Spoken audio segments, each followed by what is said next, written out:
ICQ Podcast, episode 416, Amateur Radio, Someone Else's Problem.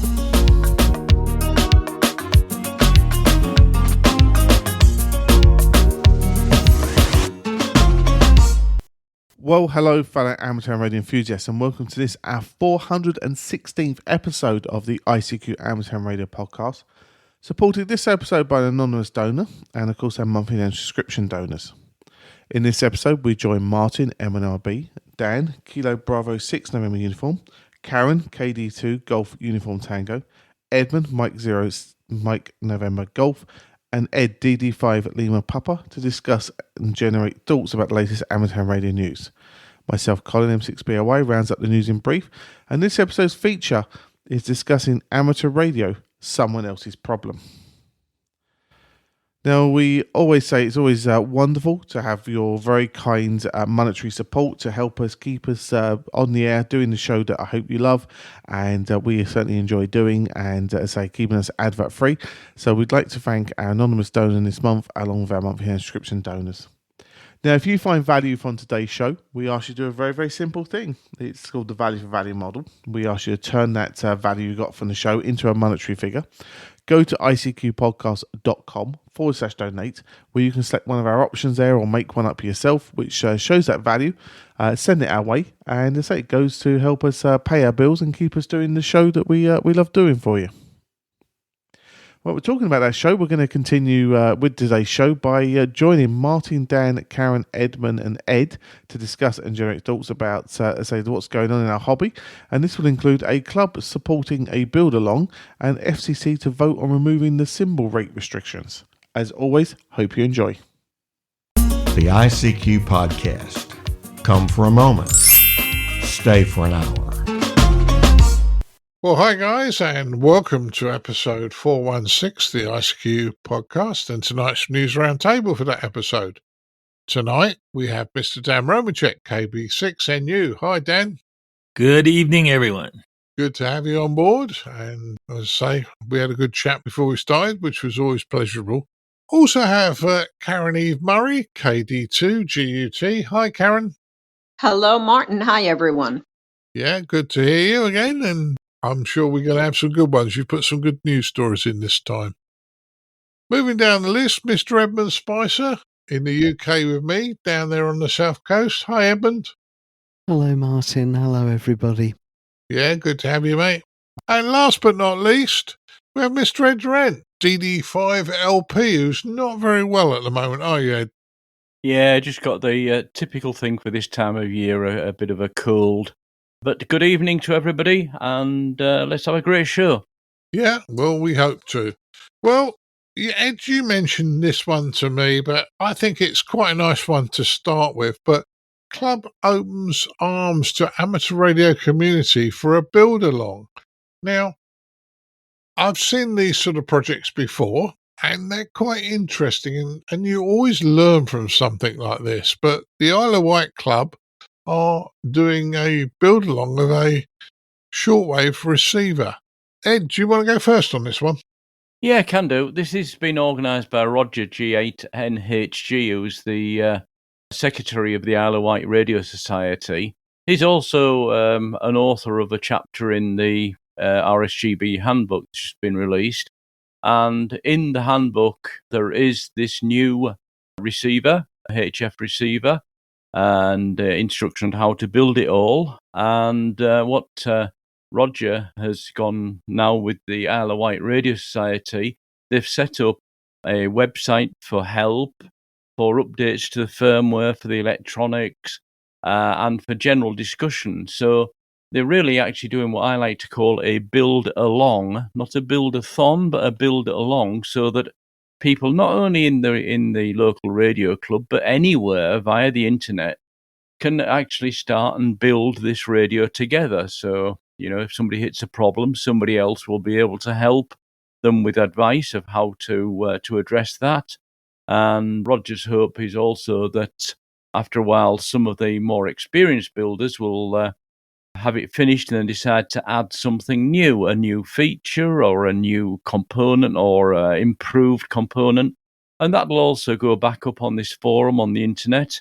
so that others can, if they wish to, add that new feature. So it's very much a project that should start rolling, or in fact, it's starting rolling now, and will probably continue on for quite a while, perhaps through different versions of the radio.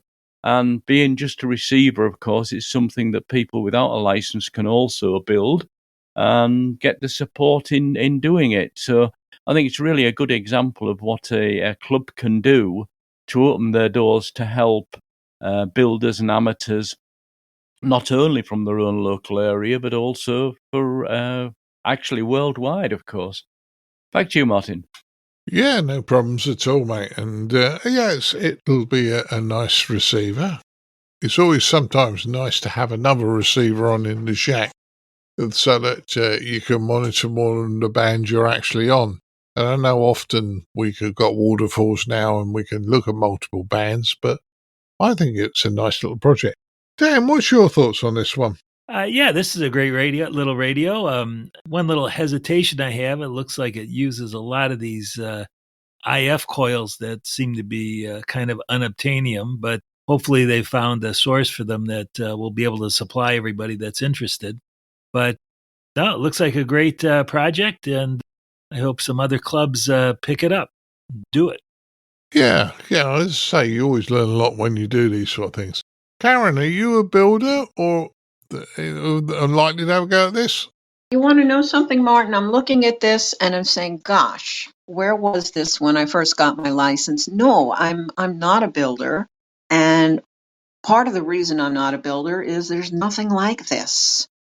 And when I saw this story, I said to myself, now this knocks down the barriers for people who aren't builders to become builders, because I would need guidance. Surely I would solder the wrong thing in the wrong place or blow something up. And a lot of us non-builders who have the curiosity and might have the desire to start with something like that, all we need is guidance. So I think this is fantastic. I think this will take a lot of non-builders like myself and open their eyes to the fun they can have when building and provide support. And even for folks who aren't hams, this opens the doors as well to the fact that we're a friendly community and we're interested in helping anyone. So good for them. Yeah, and the other good thing about it, because it's a receiver, if somebody is interested in what's going on in amateur radio, it covers the more important bands that will often find people on. But you don't, for a receiver, you don't have to worry too much about an antenna. You know, you can string out a length of wire and receive. It's only when you transmit that it becomes very important. All right, the correct size antenna up will help, but you don't have to be exact when you're just with a receiver. Edmund, what's your thoughts? Well, I freely admit that I'm from the communication side of the house rather than the construction side, so I am not going to be anywhere near brave enough to attempt to build this, which is my loss because it's a nice looking receiver covering a good selection of bands, 80, 40 and 20. And as we head deeper into autumn and winter here in the Northern Hemisphere, the 80-metre band will become more alive more often compared to how it was a few months ago during the summer doldrums. So even though I won't be partaking myself, I think this is a great initiative for the Isle of Wight Radio Society, who are a semi-local club in the grand scheme of things to where I am here in West Sussex. And I hope that this is really successful and that many of these will get built, Martin, but not by me. Yeah, understood. Well, they're a semi-local club, but there is a patch of about a mile of water between you and them, at very best, I'm sure. So it's not somewhere you can pop round for in 5 minutes to have a chat with them. Interestingly, credit goes to Roger G8NHG from the Isle of Wight Radio Society, and the website is iowrs.org. And if you put a / and Islander-3, you'll be able to see the radio we're talking about. Or just check out our website, which will give you the link. So that's a good one. Right, moving to our next news story. FCC eyes new approach to wireless alerts. Now, I think this is probably the first time I've ever heard the FCC or Ofcom or anybody like that say that cell site coverage is not reliable. So they're starting to look for other means. Caryn, would you like to go first on this one? Sure, Martin. Well, when I first got this story and considered it for Amateur Radio Newsline, I noticed the words amateur radio were not mentioned, and I thought to myself, well, it seems pretty obvious that amateur radio should be considered, and ham should know about this because why not? It's wireless and it's an alternative. And so we're including it in our report because ham's weighing in on this would be phenomenal. There's a lot of opportunity. Amateur radio has come through time and time again in various forms in emergencies. So there's going to be a lot of dialogue on this. I mean, there are options. It's not just ham radio or nothing. Obviously, they're considering a whole array of alternatives. But I felt we should put it out there, let the ham radio community read this, and hopefully weigh in. And this is a chance for us truly to make a difference. So the months ahead are going to be interesting, that's for sure. Back to you, Martin. Yeah, I agree with you totally, Caryn, because there's a lot of advice and we could offer. I hope the FCC do get you involved over there in the States because it does make a lot of sense. Ed, what's your thoughts? Well, I can just echo a lot of what Caryn said, and the background to this is the horrible fires in Hawaii, where many hundreds or thousands of people were not warned that the fires were coming because, quite simply, the cell towers got burnt down. So at least in their root cause analysis or analysis of what went wrong, they've come back and said, we can't have an alerting system that requires the cell network to be operational because in certain disasters, it won't be. And also, you've always got the problem of somewhere where there isn't any cell coverage as well. So, yeah, they're looking at, the FCC have asked for people or companies to apply. They're looking at things like, okay, could a satellite-based system be used? Could drones be used? Could balloons be used, etc., etc.? But as Caryn said, to me, the amateur radio system has always been a resilient system, and it costs them nothing. It would make a lot of sense to get amateur radio involved in this. And, I'm thinking of things like, well, could you have an amateur radio person actually in an emergency operating some kind of broadcast system, whether it be some way to transmit SMS messages to all the phones locally? Because we're in an age where people have got smartphones.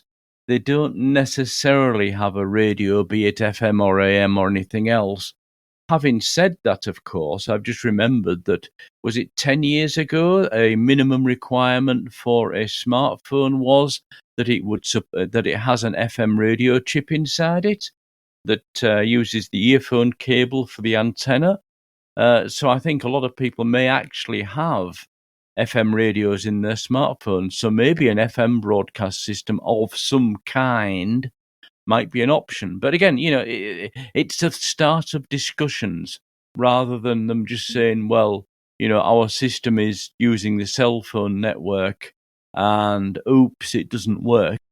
In Germany, over the last few years, they've been trying to integrate multiple systems. Yes, there are warning systems on the cell phones that will beep up, but over here we also have tannoy, so loudspeaker systems that are used in normal weekly usage to call out the volunteer fire brigade, for example, or for what they used to be used for was obviously bombing raids to alert the people. So they're trying to integrate all those things, and that's maybe what the FCC need to be doing, looking at multiple systems so that should disaster hit anywhere within the US, there at least will be one or two systems still working. Back to you, Martin. Yeah, interesting on that one. And my phone isn't exactly the newest phone on the block, but I don't have an FM radio built into mine. That might be something in the States, but No, it's an EU requirement as well. is it? Yeah, and you might not think you have an FM radio built in, but download the FM radio app and see if it works, All because right. it's part of an existing chip that's in them. It might even be the microprocessor that has that in it, and always has had. And I'm pretty sure anything that less than 5 years old will have that capability. Right. But Okay. you have to have the earphone plugged in before it'll work, because it uses that as the antenna. Yeah. Appreciate that. Edmund, I know this is a state story, but it's got to be a good thing when the authorities want to discuss on how to sort things out, hasn't it? Well, I 100% agree about not relying on cell phones, because we had an example in the UK earlier this year. A text message was sent to every cell phone supposedly in the land. Well, I'm one of the presumably small minority of people who's still waiting to receive theirs, so that didn't work. And sometimes if you have a disaster, it's not the disaster directly that knocks out cell coverage, it does it indirectly instead via the hands of human beings. And the classic example of that, which I think I've mentioned on the podcast before, is that I was at the 2015 Shoreham Air Show where the disaster happened, and the plane crashed just off site, and the local cell tower wasn't physically damaged, as far as I know. The plane didn't knock it over. The crash didn't cut off the electricity supply to the local cell tower, but within moments of the crash, the cell tower became absolutely useless because it was completely swamped by hundreds, if not thousands of people, all on site, instantly picking up their phones and trying to make phone calls outbound to tell their loved ones that they were okay. So, yeah, don't rely on cell phones. And when you see the adverts on TV that say, our particular company gives 99% coverage of the UK, if you then squint and read the small print at the bottom of the screen, it says 99% of the UK population, not 99% of the UK geographical area. So, yeah, don't rely on cell phones. I suppose in the States, they're better off than we are in the UK, because there's the NOAA weather system that transmits nationwide between, is it 162.4 and 162.550, something like that, where they could send alerts out. I think there's also a system whereby the powers that be can override TV and radio broadcasts to put out emergency weather warnings, and we don't, as far as I know, have an equivalent thing in the UK. So, other than, not relying on cell phones, I'm not really sure how else you could sort of universally get the message out there. And last but not least, Ed, what you said there about phones is very interesting. I've got a rather elderly iPhone 6S from 2015, which is the last iPhone where there was a 3.5mm jack socket where you could plug headphones in with a cable that could act as an antenna. I certainly wasn't aware of the facility to use it as an FM radio.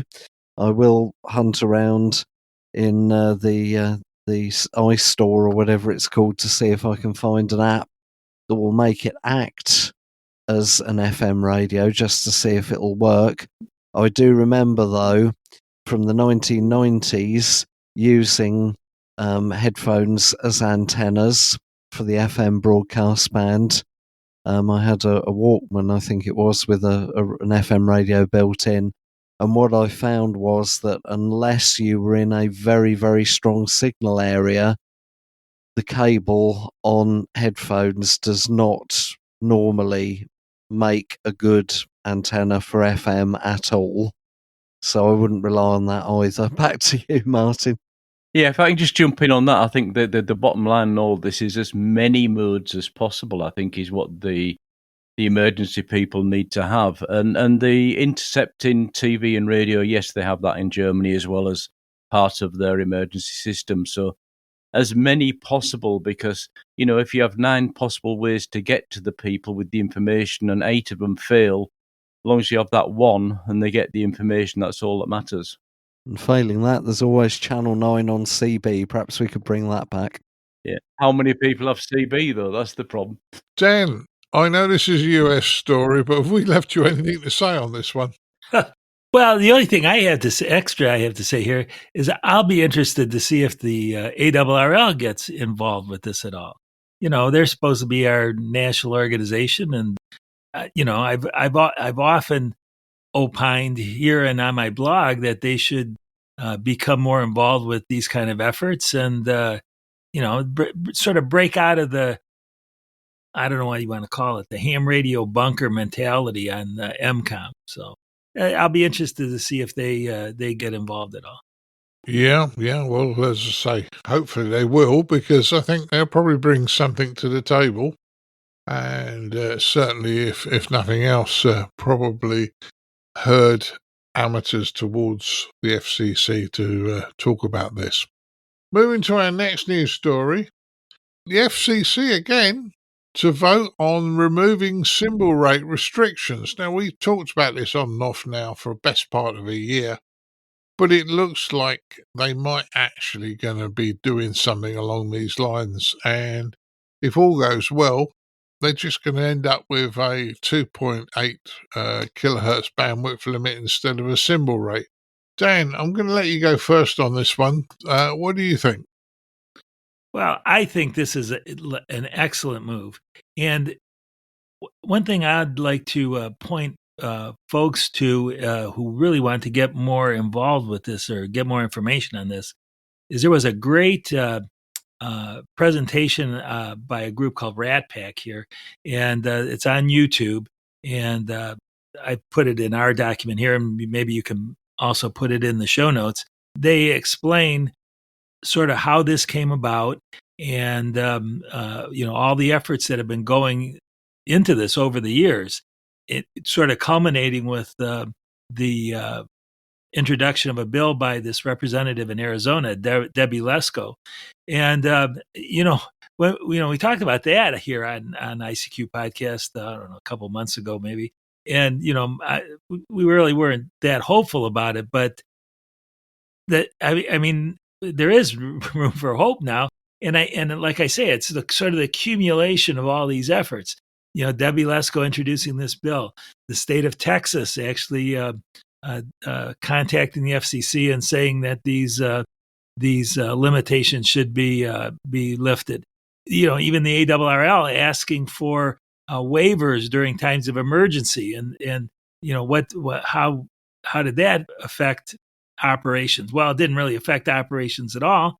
You know, there was no extra interference anywhere or whatever. So you know, when we were given those waivers, everything still operated just fine. So it's just a culmination of all these, and dare I say it, we have some Democrats now in charge of the FCC who, you know, may be more amenable to these kind of changes. So it's a really interesting story. This whole how this all came about, and now the FCC finally getting around to doing it. So great story. That's all I can say. Yeah, it's great, and it'll kind of also bring you a little bit in line with the rest of the world as well, in some ways. Well, absolutely, and I suppose, and I'm sure that factored into it as well. Yeah, Caryn, what's your thoughts on this one? Okay, there isn't really that much I can add except that this has been, based on what we've been hearing from listeners and just from people in general. Yeah, we're late. The United States is kind of late to the party, and this was a long time coming. So I think people are eagerly awaiting some action, and it seems pretty assured that this will happen. So I think that's good. Hopefully, we'll be discussing in a couple of weeks the fact that it happened, and then we'll revisit this and see how it's going. Back to you. Well, let's hope we're not discussing. Let's hope we're celebrating, Caryn. You've got it, because I think that would be a better solution. So on that one. Ed, have we left you anything to say on this one? No, I'll throw a question into to Dan because it's something I'm not clear about, and maybe some of the listeners here in in Europe may not be as well. Why was a symbol rate chosen rather than a bandwidth in the first place? Well, I think it's just, that was the state of technology back when these regulations were first put into place, right? Right. In the old days, bandwidth really was proportional to the baud rate or symbol rate. And so, I don't know, whoever at the FCC just chose symbol rate. But now, with the explosion in the different types of modulation types we now have, it's just time to make a change. So it basically came from the days of the mechanical radio teleprinter. Well, I'd probably say more like the 300 and 1200 baud modems. Okay. And the other thing I'm reading in our documentation here, I'm not sure I'm reading it the correct way around, but is it correct that at the moment on the VHF and UHF bands and the 2200 and 630 meter bands, you already have the 2.8 kilohertz? Or have I misread that? No. And so I was a little bit confused by this as well. The NPRM, or you have to watch the video to get it all, but the most recent action targets those bands, the 2200 and 630 meter band and VHF and UHF bands. The reason it doesn't mention HF bands at all is because of the 2016 proposals, which are still up in the air. So they're going to, the way I understand it, they're going to merge this action with that action. So now the bandwidth limit will be 2.8 kilohertz everywhere. Okay. So they're saying okay. Because it would be really crazy if you had 2.8 kilohertz on some bands and the old rate on the other bands. Yeah, exactly. Okay. Thanks, Dan. Yep. Well, hopefully that clears that up for us all. And let's hope you get it soon, guys, I must admit. Now, Caryn, I know you put this news story in, and it was a good one, because it looks like if you and I move to northern India, the state's making hams top priority. They're giving them a discount on their radios or money back on their radios and all sorts of things. I think India might be the place to move to, Caryn. Martin, I'm going to buy our tickets once we're done recording, and I'll let you know what time our flights leave. This is a great story. I love this story. In northern India, in one of the states, basically, ham radio has been recognized as having great ability, surprise, surprise, to get the word out on emergencies. And the state government in northern India, in one of the Himalayan states, has decided it will not only support amateur radio, but subsidize the shacks to the tune of 80% on equipment. Will subsidize the training of new hams. It will subsidize the creation of amateur radio clubs to support the hams. And in each district within the state, the obligation of the hams, of course, will be to maintain good communications with the Emergency Operations Center at the local and at the state level. Not a bad deal. Not a bad deal at all, because certainly in the States and in countries outside the United States, that's already being done. What I like most about this story isn't just the a great price deal that beats any sale you might find at HRO or DX Engineering. I mean, really good prices, 80% off. What it does, what it means is, I think, what makes this a news story. It is formal recognition by a state government that amateur radio is essential, is critical, is important, and has a valid role. So this is just awesome. My favorite story for the week, I think. And I encourage people to they listen to Amateur Radio Newsline. We do feature it in the newscast that is running, was released or will be released this coming Friday, which is November. Gosh, what's today? November 1st. So it's in 2 days, November 3rd. Back to you, Martin. Yeah, well, that's a good one, Karen, and it it really just gives you the impression that the government is taking this seriously. You know, why would you not want to be an amateur when all this effort's being put into it? Edmund, what do you think about it? It's great news that all the training and making life amateur radio affordable. Great, isn't it? Well, it's certainly good kudos for the amateur radio hobby, if hobby's the right word. I don't know if it is. I just hope that these subsidies will be used rather than misused or abused, and that the subsidies will go to people and groups who will actually do things that the government has in mind, rather than just saying, yes, of course, I'd love to have an 80% subsidy on some amateur radio gear I was going to buy anyway. And yes, of course, I'll use it to help out in emergency situations. And then they take the money and run. Hopefully that wouldn't happen, Martin. Oh, yeah, I get where you're coming from, but we have to, we sometimes have to look at things positively and trust people. And hopefully that it's an ethos thing where amateur radio in India is much, much bigger than it is over in the UK.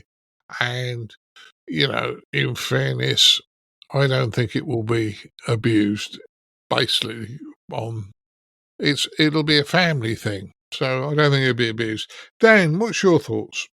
I think there's a lot of interesting stuff going on in India as far as ham radio is concerned, and this is yet another cool thing.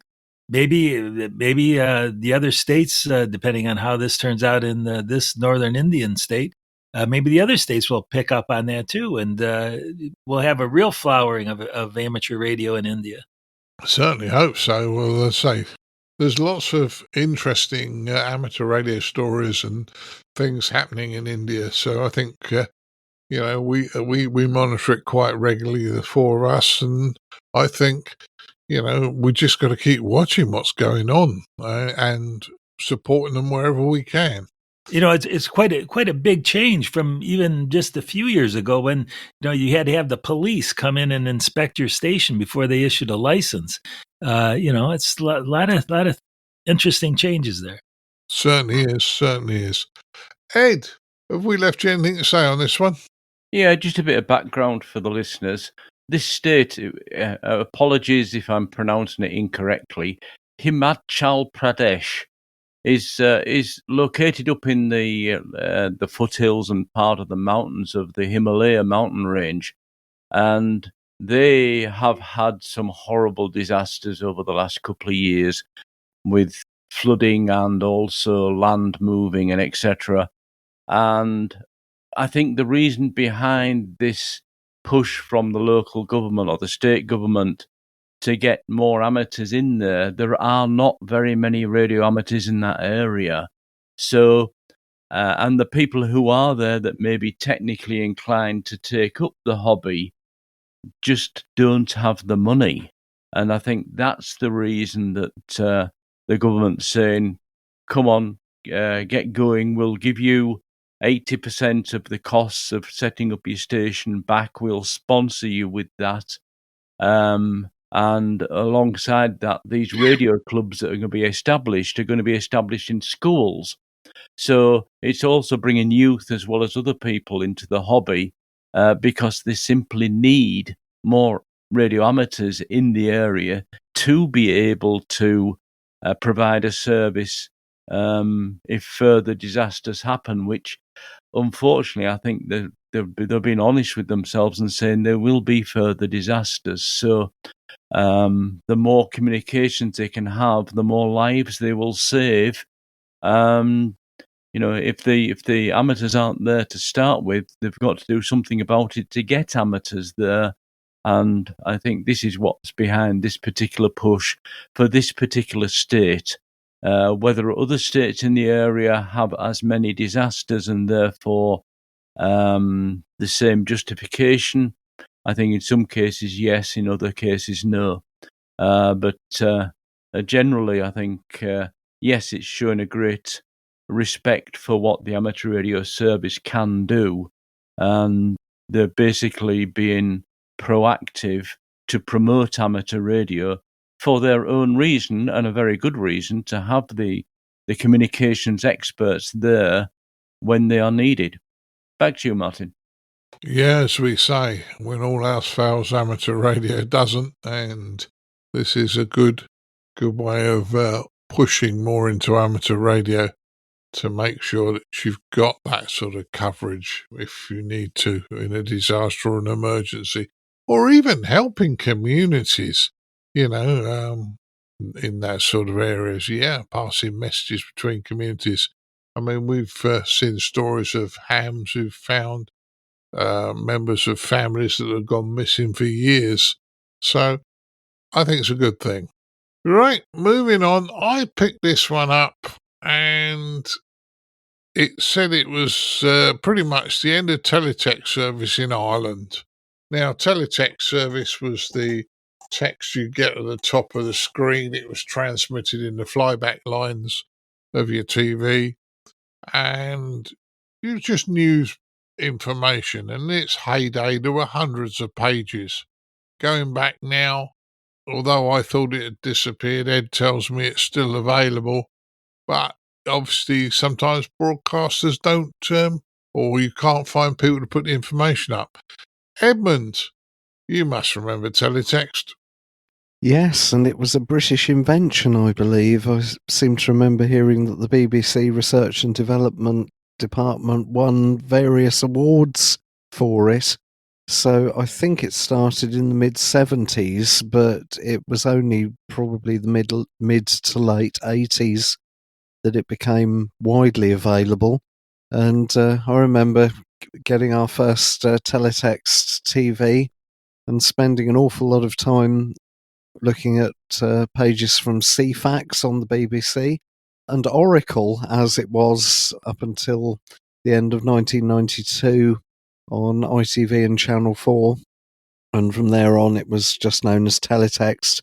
And it carried on, or the way I remember it, it carried on up until the digital switchover in 2012. I think that's when it was discontinued. But if people aren't sure what Teletext is, if you go onto YouTube and type in pages from CFAX or pages from Oracle or something like that, you'll get loads of videos of off-air recordings, because during the quiet hours, the broadcasters would often broadcast a selection of pages in vision along with a very particular type of music, and all of that is on YouTube for posterity. So I do miss it, but the world moves on, I suppose, and these days, rather than looking at teletext, I just tend to watch videos of cats and kittens on YouTube, Martin. Well, I'll avoid the cats and kittens. I'm not a cat person. Never be cruel to one, but I'm not a cat person ever. But yeah, fine. Ed, what's your thoughts on this one? Yeah, this particular story we've got is specific to Ireland and RTE, the national broadcaster there, who are stopping their teletext service. And as you quietly said, it used to be sent on the flyback lines. However, what is of interest is the digital TV standard that we now have in Europe and in many parts of the world. I don't think the US, I think you probably have your own standard, but it might be the same one. Anyway, what we have is DVB-T2, so Digital Video Broadcasting Terrestrial version 2. And within that specification, all equipment that works DVB-T2 has to have the ability to send teletext. So the actual feature or a service of teletext can still be provided. And over here in Germany, there are certainly a dozen stations that still put a teletext data channel out, whether that be via the terrestrial digital TV or via satellite. So what actually has stopped in Ireland is they've stopped being the content provider.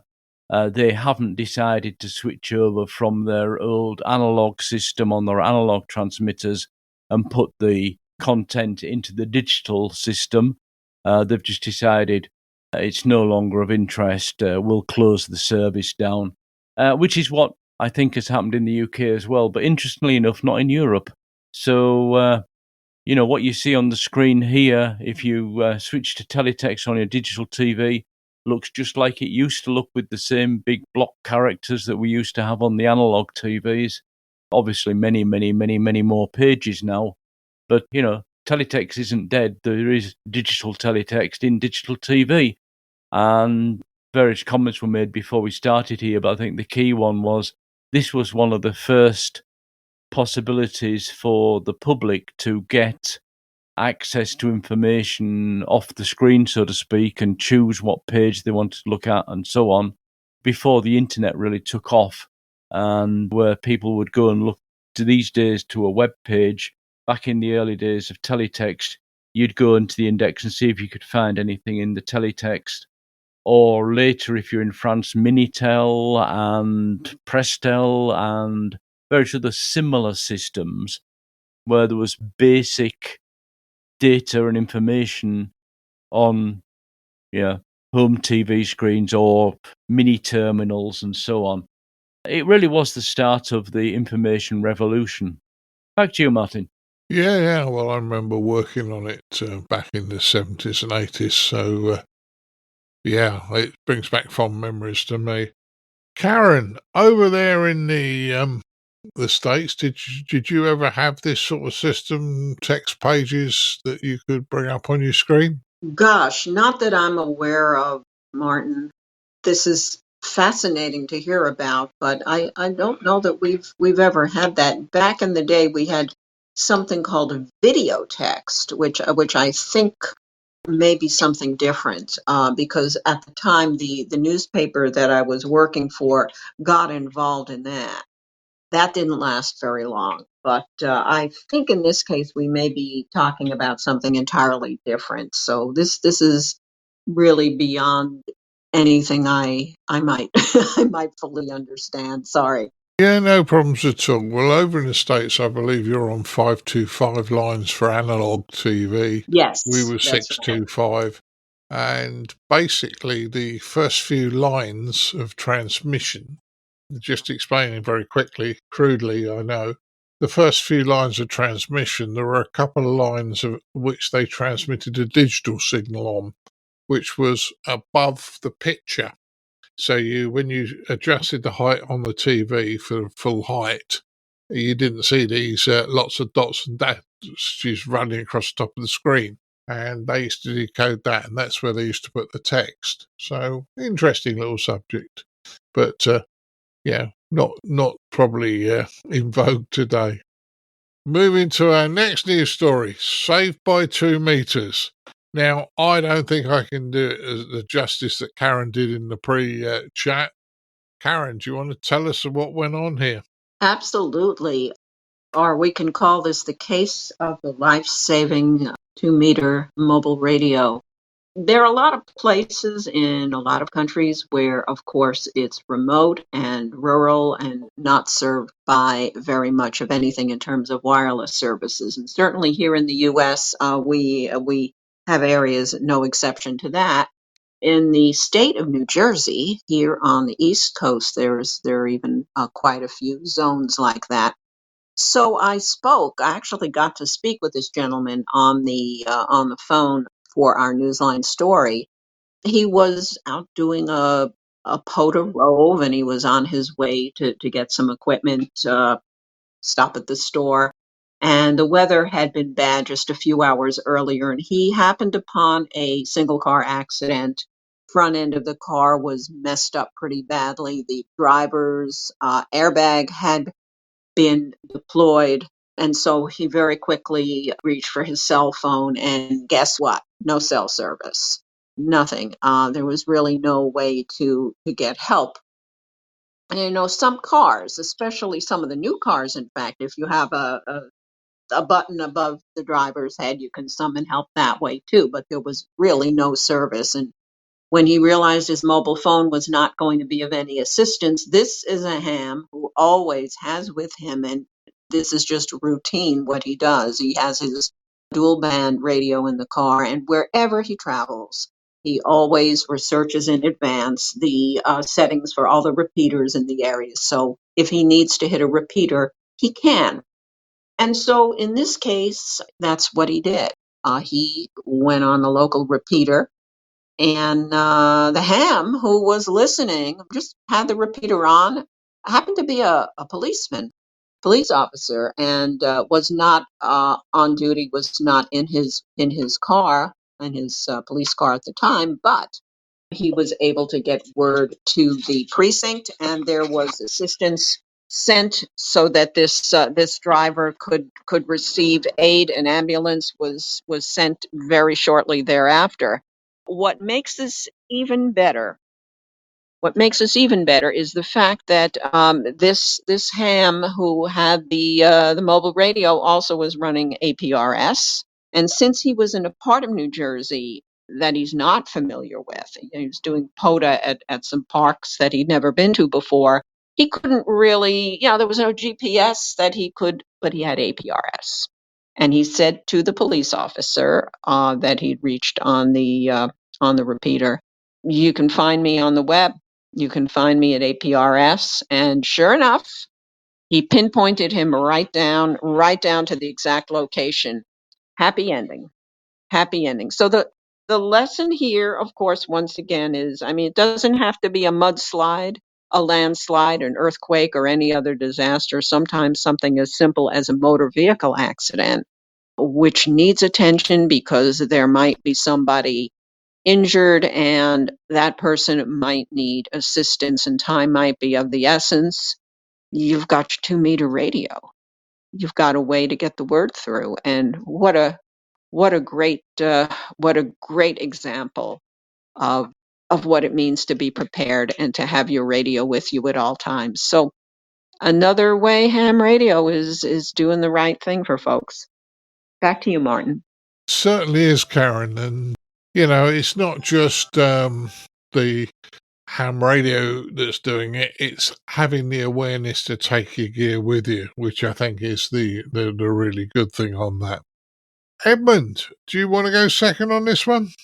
Yeah, okay, Martin. And I would encourage everybody to take even just a handheld radio out with them every time they go out, because you never know what you might hear. And you could take out a 2-meter handheld 999 times in a row and never hear anything, but that doesn't prove or guarantee that on the 1000th occasion you won't hear a call for help. And thankfully they're very rare, but on the occasions they do happen, potentially they could be quite high impact and serious for the person involved, obviously. And possibly they're not quite as rare as you might think. I can't remember the exact day or the circumstance now, but within the last month or two, when I was at home one day, I heard a QSO going on 2 meters FM simplex between a station at home who I could hear talking to somebody on a handheld who I couldn't hear, but based on the half of the conversation that I could hear, I gathered that the situation was that this amateur was out walking with his wife. They had become separated accidentally somehow.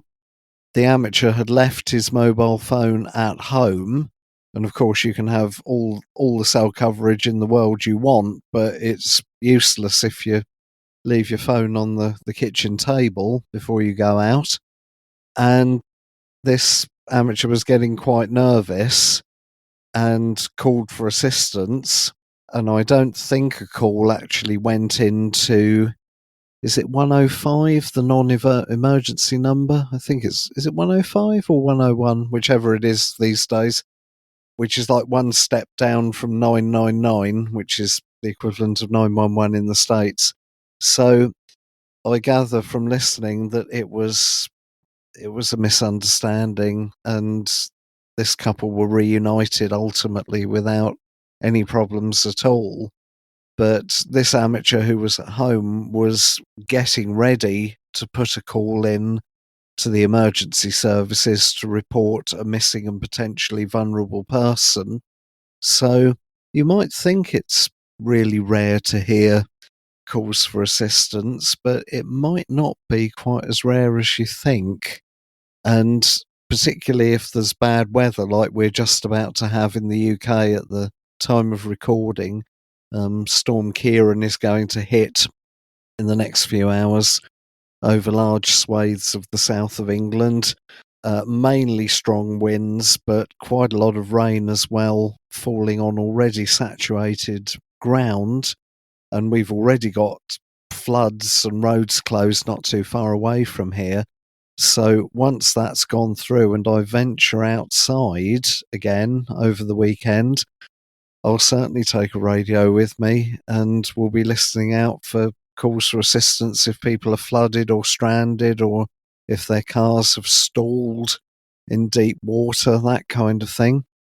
And if you're in the UK, listen to 145.5, which is calling, or the repeater outputs in the UK without exception are all between 145.6 and 145.8 on 2 meters. I know it's more complicated in the States because you have shifts in different directions, and I think there are some repeater outputs around 145 and others that are up near a 147, but in the UK it's a lot more simple. They're all in the same place.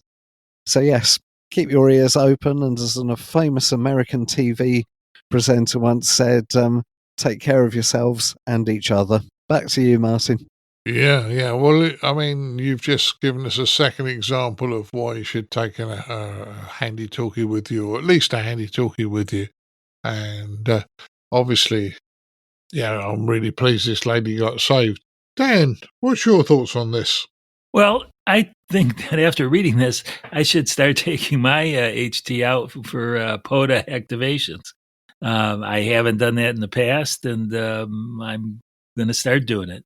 Another benefit of doing this, I'll just throw this in, is that if you go out with someone, go on a POTA activation with someone, and they also bring an HT, and you just talk to one another over the air, just using these HTs, that counts as a POTA contact. So you get extra contacts. But I'll throw in one other thought.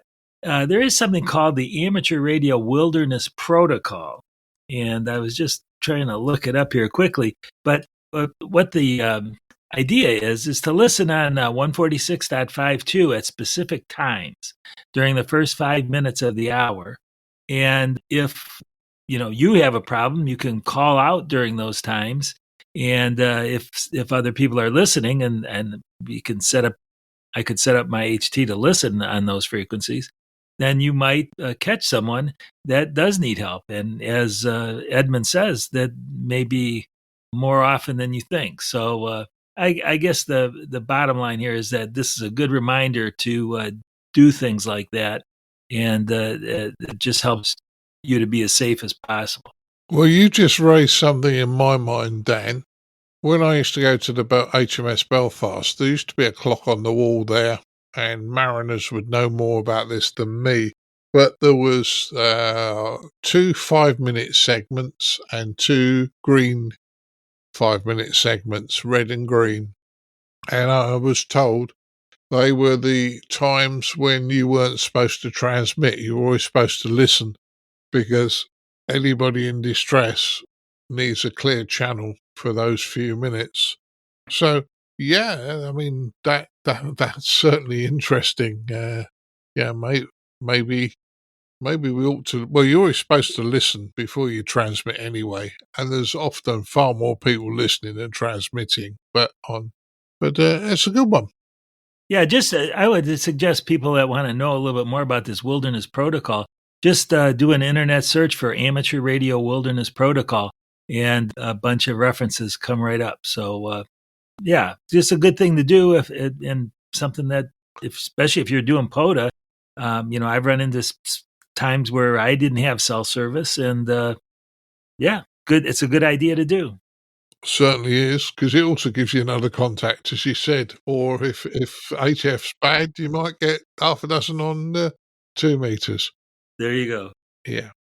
Ed, have we left you anything to say on this one?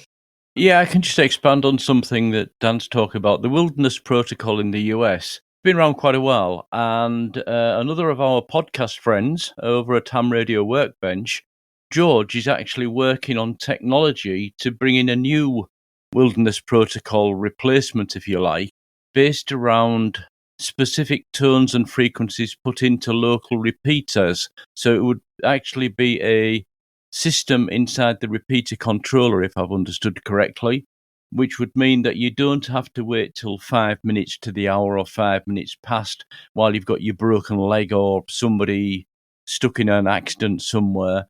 This could actually override the repeater effectively. You call in and it's obviously an emergency call. You get put through, so to speak. So worth looking at the Ham Radio Workbench website about that. And back to Edmund, I think you'll find the emergency number is 110 for the police and 112 for ambulance and fire brigade. At least that's what we have over here. But I actually believe 999 works over here as well, although it's not listed as such. So, yeah, some different phone numbers for emergency calls, which we should all know what our local one is as well, in case we do indeed receive one of these calls for help and need to contact the relevant authorities quickly. But yeah, so yeah, we should try and get George on to talk about the Wilderness Protocol perhaps sometimes, Martin. I know he's in the early stages of design and development at the moment, so but that could be something very, very useful.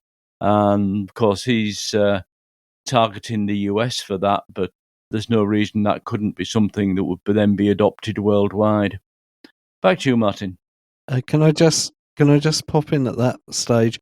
Yeah, I got that slightly one wrong. The number I mentioned, I think 111 is the NHS non-emergency number, but 101 in the UK is the number to use to contact the police in situations that do not need an emergency response, whereas 999 is still the number to call when an immediate response is required, such as when a crime is in progress. Okay. But again, that just underlines we need to know all the numbers. Indeed, and we have slightly different ones in the UK to the rest of continental Europe, I think. So, yeah, if you're in the UK and it's urgent but not that urgent, then 101 is the number to dial. Right. I don't know if we've got that over here, but I think you might find, because when I was over in the UK, I looked at some of those numbers. I think the 110 and 112 are both the emergency numbers, and I believe they work in the UK and in EU. But the extra numbers for the non-urgent calls, so to speak, that's something new to me. So that might be UK only, as you say. But we need to know our local correct numbers in case we do receive an emergency call for help from somebody. And of course, in the US, that'll be different numbers again. And our friends in Australia, it'll be a different number. So know the local emergency numbers. I think the thing is, you just try every number if you're really desperate, but we can go from there. Right. going forward, we're going to run long on these. So, RFI from above is anything but heavenly interference. Well, I know who wrote that, but we are going to ask her first this time. I'm going to ask Dan to go first on this. This is Starlink satellites again. We've had a bit of a discussion on this before, haven't we, Dan? Yeah, we have. And I think, as someone pointed out, there's now an official report on this. That's what the thrust of this story is. And I'll just sort of reiterate my comment that I made before. I think this is something that the IEEE should really look into, and if they're not already, but they certainly might be, and come up with some standards and some standard tests before satellites are sent up into space. So this same comment I had before, but I think it's just as relevant now as it was then. Certainly is, Dan. Certainly is. And with all the interference, we don't want that at all. Ed, what's your thoughts? Well, I'm wondering why IEEE, although they'll have the technical knowledge to define the standards, I think we'd need the ITU to implement it, because it needs to apply to the whole world. Because, you might build a satellite to be launched in the US and it has to meet, let's say, FCC standards. But if somebody's satellite doesn't meet those standards, like these Starlink ones that are causing interference at the moment, they could just launch out of India or China or even Australia. And this report that we've got in here is, in fact, that following the various complaints about unintentional interference, in other words, noisy electronics in the Starlink satellite clusters, they actually fly over where it should be an interference-free area. So one example of that is the multi-billion-dollar square kilometre array system in Western Australia. And they did tests down there, and the interference they were getting on 137.5 megahertz and 159.4 megahertz, which is apparently to be used from this radio telescope, were totally unacceptable. So I would guess that means that on 2 meters, they're also causing interference, because if they're causing interference on 137 and 159, they'll be causing interference on 144 to 146 as well, or 148. And so, it looks like SpaceX and Starlink have been found out, but are there others with the same kind of interfering electronics going around the Earth? Could well be. And of course, if they're going to be going over the radio astronomy areas, they're the most sensitive receivers in the world, and they will basically be put out of business if something isn't done about this. So something needs to be done, and as Dan was saying, there needs to be actually a standard that they don't emit interference above a certain level, ideally zero. But time will tell. I mean, how do you change space junk that's already up there? Not only SpaceX, but all the other stuff as well that they were built, never tested, and just put up there. And it's a difficult one because you've got major money involved on both sides here, and how do you fix the existing satellites? Yeah, you can fix new ones that go up, but the existing ones, you can hardly fix electronics problem from the Earth on these, what are they, hundreds or now thousands of satellites that Starlink have up there. A problem. Back to you, Martin. Yeah, problem. Bring them all down, mate. Put them in the trash can. No, it's not that easy, is it? Oh, dear. Edmund, I know you don't do satellites, but this is interference that's causing us problems. What do you think? Yes, and in between the frequencies that Ed mentioned just now sits a fair chunk of the VHF marine band as well, which is another place you don't want interference particularly. But other than that, there's nothing I can think of to add, Martin. Sorry. No problems, no problems. Now, Caryn, I was very naughty because you did put in this lovely title, RFI from above is anything but heavenly interference. I like that. I should have brought you in earlier. What do you think? Well, yeah, I guess I was expressing my feelings. So by reading that headline, you pretty much spoke for me. I'm full disclosure here. I'm no proponent of space junk anyway. But this artificial constellation is a bother, and there's a lot at stake. I mean, when I first saw this story that there is confirmation that this is causing issues with the radio telescopes, in a very simple way, I said, "Oh, great! Now we're not going to know the origins of the universe, and it's Starlink's fault." Because this obviously is a problem that is not going to go away easily. What puzzles me, and the horse is already out of the barn, sadly, what puzzles me is how could this have gone forward without anybody foreseeing it? It just boggles the mind that nobody, with all the great minds putting these things together, that nobody could say, "Hey, wait a minute, this has the potential for RFI." Either they didn't know, which I find hard to believe, or they didn't care. But the stakes are very high because this radio telescope, the SKA, is a big deal. There's big money. There's a lot of important scientific discovery to come from it. And to think that this could now be compromised is a bit discouraging. So, no, Martin, I'm not quite heavenly. I'm sorry. Just maybe the other place. You know what I mean. But not heaven. Back to you. Yeah, I know what you mean. And we had a discussion a few weeks back about the 23 SEMS band and Galileo satellites, navigation system that, for giving people GPS navigation on the ground, and 23 SEMS being able to affect that. I don't think the big people are talking. I think they're just steaming ahead with their head in a bucket of sand. But hey, that's my opinion. I think we do need to get more people trained up with RF knowledge because I think there's a big shortage at the moment. And all the time these things keep happening. Yeah, I think we'll end up with more and more problems if we don't get more people trained. Right, move to our last news story. Edmund, I'm going to let you go first on this because this is your baby, isn't it? Broadcast celebrates 80 years from the UK Shortwave site. You like these sort of things, I know. What do you think?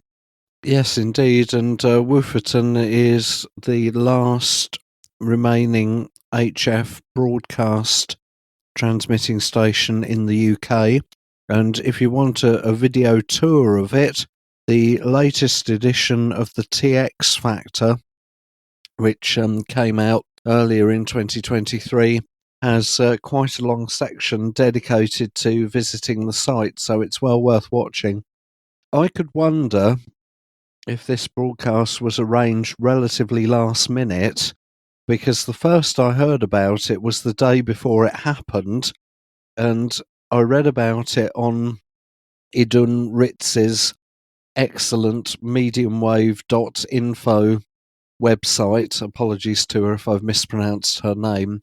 I didn't pay an awful lot of attention because on the day and the time it was happening, I was at work in the office, rather than working from home when I might have been able to put a radio on in the background. I'm not entirely sure that I would have been able to receive it because most, if not all, of the frequencies they were using at various times were above 10 megahertz rather than below.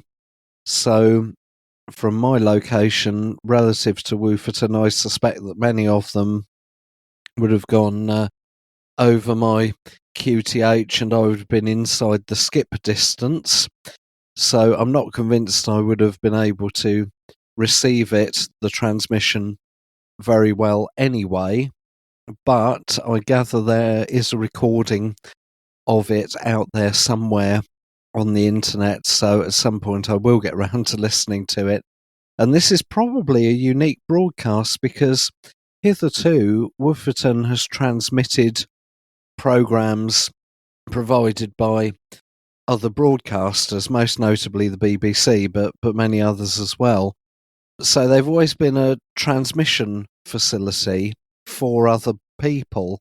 As far as I know, this is the first time that they have actually broadcast a radio program in their own right, if you see what I mean, rather than on behalf of anybody else.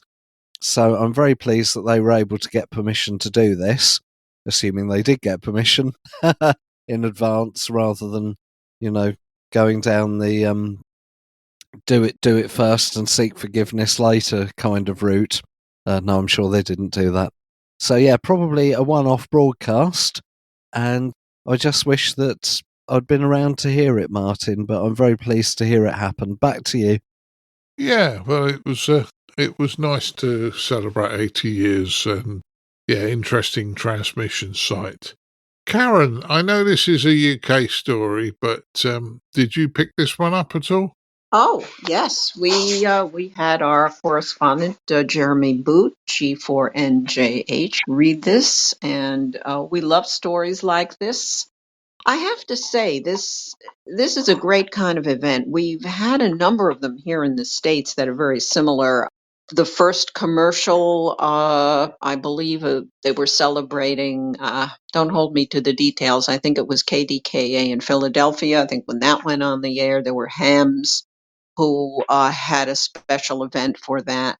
So it's not uncommon to do this. And frankly, I think anytime amateur radio and commercial broadcast radio join hands and recognize one another, I think it's just terrific. I always try to work those stations and get the commemorative QSL cards because I love radio in all its forms, and I think this is a great way. We always mark history as ham radio operators. We honor history. We have special event stations commemorating great moments in history. So why not radio history? I mean, that's right on our front stoop, for goodness sake. So yeah, we love this one. Totally love this one. And I hope these sorts of events will continue. Back to you, Martin. Yeah, good one, Caryn, good one. Dan, I don't know if you picked up on the fact. I know it's a UK story, but was you aware of this? I wasn't, and I see that they actually beamed the show to the U.S. or a broadcast to the U.S. and I would have enjoyed listening to that again. I used to listen to the BBC all the time as a kid, and so doing it again would have been a blast. These stories don't mention it, but it doesn't look like there were special event amateur radio stations along with these broadcasts. And if not, that would have been a shame because it seemed like a perfect thing to have a special event station associated with this one and the German one. Yeah, I think if you could have got your amateur radio antenna hooked up to some of the antennas they got at Wolferton, you'd have worked the world from up there on 5 watts. There's some phenomenal antennas there, Dan, but very interesting. Ed, I've left you to last, but you also talk about the D.A.R.C. Have just done 100 years of broadcast radio in Germany. Yeah, that's right. A similar sort of idea as the Wolferton being around for 80 years, transmitting as a commercial transmitter. But the actual history of broadcast radio at all in Germany last Sunday was exactly 100 years old. It started in Berlin. It started very small in a building called Fox House, which was actually the same place that used to make and sell like record players and things, so more of an audio place. And the Deutsches Amateur Radio Club, the national society in Germany, basically ran the whole show in many ways for this. They put on a transmission exactly from the location of where the old building used to be, on the same frequency on the medium wave band, so got special permission for that. And at the same time, 8 p.m., when the first transmission went out 100 years ago, there was another transmission on what was 747 kilohertz put out by the D.A.R.C. And at the same time, linked to that during the day of celebrations, they put on several presentations and talks at the Science Museum, which is Technical Science Museum, which is quite close by, and also put up a plaque on the building that is now sitting on the spot where the old building used to be. They got pulled down in the 50s, I believe, and there's like a multi-story office building there now. So, and that was all organised by the amateur radio people in Germany, rather than necessarily the broadcast people, and celebrating 100 years of actual broadcasting to the public, so that it wouldn't be forgotten. And so it looks like it's been a good few weeks for amateur radio celebrating and remembering the start of radio broadcasting in the UK and in Germany. Back to you, Martin. Yeah. Well, let's say it's all good news and it's all positive, and a nice one to finish up on. Right, that's our last news story. Let's see what everybody's been up to.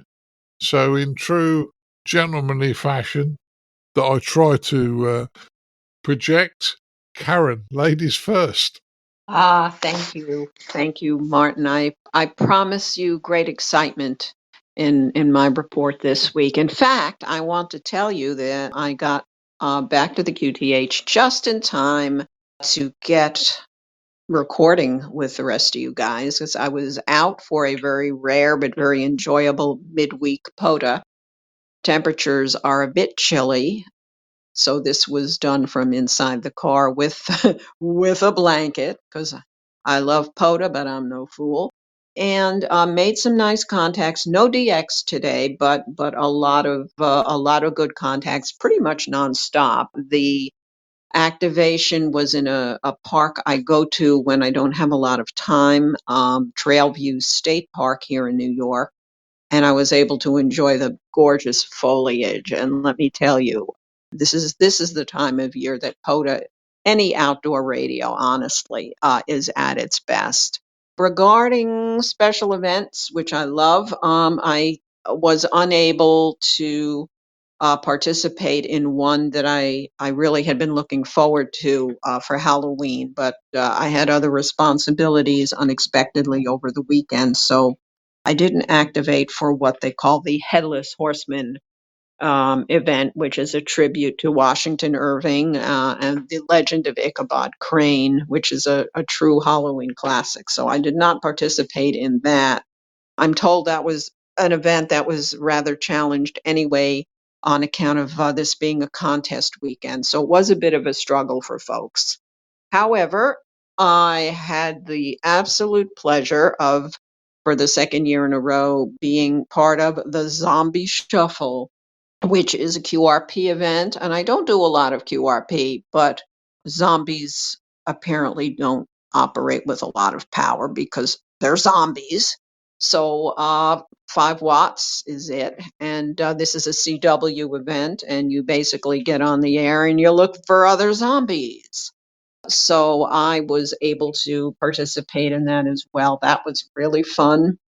And my zombie name for the second year in a row was Igor, or as I call it, Igor. We had a good time. I don't know that I'm going to win any great prizes, but I think just being a part of this, feeling the camaraderie with other zombies was the best. I think that's pretty much all that I've been doing. But I have great hopes for continuing to get outside. I'm just going to bundle up and keep my keying fingers warm so that I don't freeze in the middle of sending CW. That's it from here. Thanks, Martin. Back to you. Yeah, sounds like you had great fun, and I'm glad you told us about the zombies, because you told me about that 4 weeks ago, and I'm thinking, I wonder how Caryn done on that one.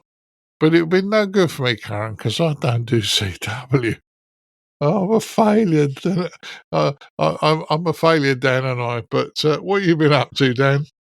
Well, everybody's got their own thing in ham radio, so don't worry about that, Martin.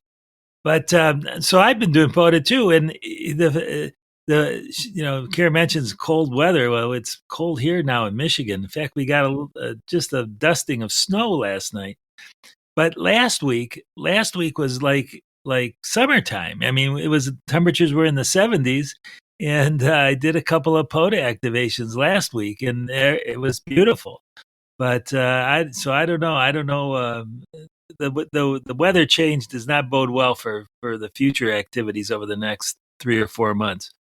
But having said that, I did another kind of interesting thing. Well, at least I find it interesting. I took an old Heathkit code practice oscillator and installed a little electronic keyer inside it. So now that code practice oscillator can be used with either a straight key as it was designed to, or you can plug in a key, a paddle, and practice sending with a paddle. And I haven't quite written it up yet for my blog, but that's sort of next on the list.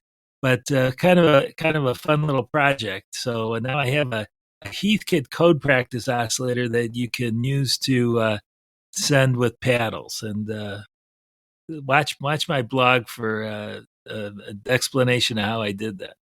And that's about it. Other than operating the usual 30-meter CW, I managed to work the Mayat D Expedition on 30 meters, which was like I'm not a big DXer, but I like to work it when I can, and that was kind of a fun thing. But that's it. Back to you.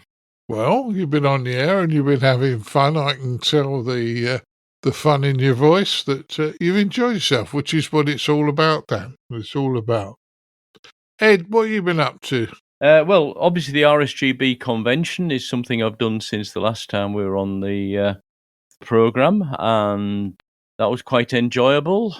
Meeting up with some of the ICQ podcast crew I haven't seen for a few months, and also meeting up with a lot of other people of the amateurs, some of whom are indeed ICQ listeners, and just networking and it's the first time I've been to the RSGB convention, so it was okay. It was interesting.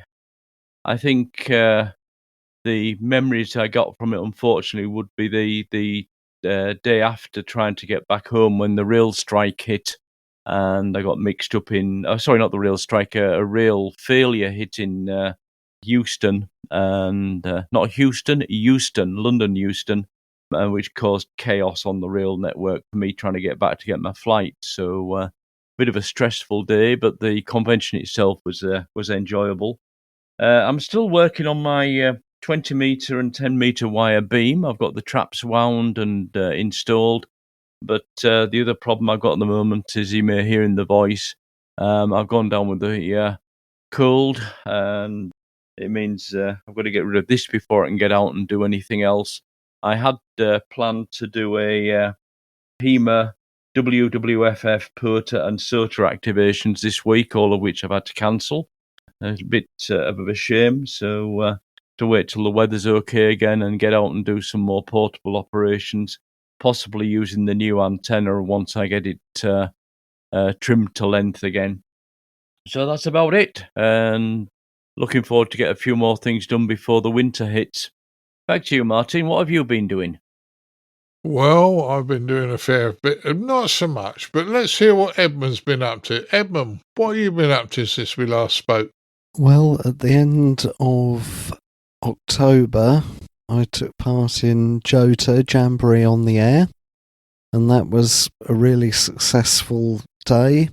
We received lots of greetings messages from other scout groups, and even from one person who had his grandchildren in his shack, and he supervised them passing greetings messages. So I was sitting there listening to the rather odd spectacle of a Golf 3 call sign coming in with an 8-year-old's voice operating it, so that was quite nice.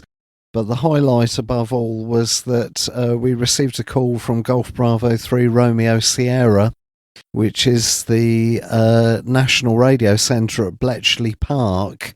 And quite a few of the scouts had heard of Bletchley Park, possibly because of the AI conference that was coming up in the near future.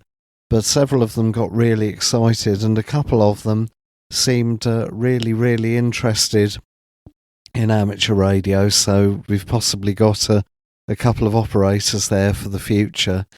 And the thing about Jamboree on the Air is that it can vary greatly from one scout group to the next. So I've been involved with many different groups in several different locations in the last 10 plus years, and sometimes you'll have a group that's really enthusiastic and engaged, as we did last weekend. And on other occasions, you'll have a group of scouts, cubs, beavers who have no interest at all and don't really pay much attention and are only there because their parents drop them off there for a couple of hours. So anybody listening to this, if you've been involved with Jamboree on the Air in the past and you didn't have perhaps the best experience, shall we say, don't let that put you off for life. It's always worth trying a different group somewhere else in your local area. So that was Jamboree on the Air. Throughout October, there was also this event called Bunkers on the Air, which came out of absolutely nowhere. The first I heard of it was midway through September, but within the space of about a fortnight, two people, Bill, Mike Zero Delta X-Ray Tango, and Carl, Mike Zero India Charlie Romeo, got a website up and running, sorted out the program, organised everything, and just organised it in such a short period of time, really. And the number of people who became involved during October was unbelievable, both in terms of activators and chasers at home trying to work as many bunkers as possible. I activated 2 bunkers on 2 separate occasions each, but my main motive for doing that at the beginning of the month was I thought, well, this is a brand new thing. I'll do my bit as a sort of symbolic gesture of support, because maybe not many people will take part. And boy, was I wrong about that the rise of bunkers on the air in the UK has been absolutely meteoric. And there've even been quite a few people overseas in continental Europe who've been very interested in working bunkers as well. So I think the aim is eventually it'll be an ongoing program, possibly with a special event, sort of special activity month every October or something like that. So that was really successful. Looking to the future, in a couple of weeks' time, the Essex CW Club is having their activity week, which runs this year from, I think it's Monday the 13th of November through until the following Sunday. But I'm just looking that up to check that, actually. If it's not those exact dates, it's very close to those dates. And it's not a contest, so you can use any band you like, including the walk bands. And you can get a certificate if you work 25 other stations, and they don't need to be members of the Essex CW Club. They hope that it will be more than just a rubber stamp 599 name and QTH exchange, but there's no obligation. QRS operators are especially welcome, including people who are starting out as well, or who need lots and lots of practice like I do. So I think I'm going to take part in this, or try to, and I'm going to see if I can get myself onto 80 meters, because even though I usually have colossal amounts of QRM on 80 meters from nearby houses in the evening, although that knocks SSB for 6, unless it's a mega strong signal, CW can and does get through. So I'm going to have a go at that and see if I can get my 25. And last but not least, in a few weeks' time, Martin, and I suspect you might mention something about this, the Cats Bazaar event is taking place at the Caldeston Amateur Transmitting Society, and I do plan to be there. Yeah, and so do I, mate, but I'll tell you more about that in a minute. So, yeah, sounds like you've had fun. Well, from my point of view, I've been decorating for the last 2 weeks, and it's a hateful job. When you have a loft conversion, the stairwell has lots of strange angles that you have to hang off ladders, and it's horrible. So that's I'm not going to make excuses. What have I been doing radio? Well, I did go to the RSGB convention. I was there with Ed, Martin Rothwell, Chris Howard, and Colin. There were 5 of us there, and it was enjoyable. We did catch up with some people. A little bit disappointing from our point of view, but we'll cover that at another day. Jota, I was at Jota the other week, like Edmund was, different scout group. I would say about a third of the scouts were interested and wanted to be there to find out about radio. 2/3 were just there because their mums and dads had dropped them off to get rid of them for the day. I'm sure of that. But the third really wanted to suck my brains dry. And every now and again you got 1 or 2 which sat down and were asking all sorts of questions, and I was showing them all sorts of things. So it is worth doing.